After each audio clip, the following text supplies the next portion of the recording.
W06 assembly instructions. So what I've already done is I've completed the left side. You have the aim, the lighting, and the rubber. So what we do on the right side is we have these plastic lights that we insert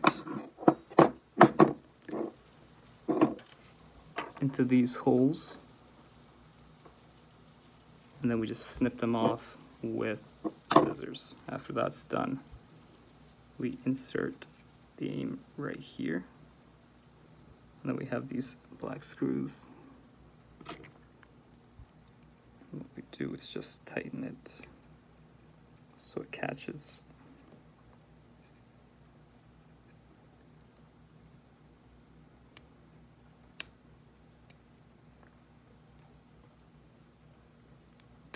Okay, so it's perfectly in there. The next we do is loosen the clips right here so we can properly insert the rubber band. It opens up like that. It's like a jaw. Looks like we're gonna have to loosen up a little more. Then it goes in all the way. Release. Push in.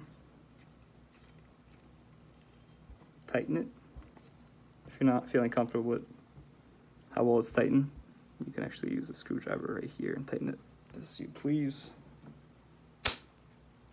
That's it.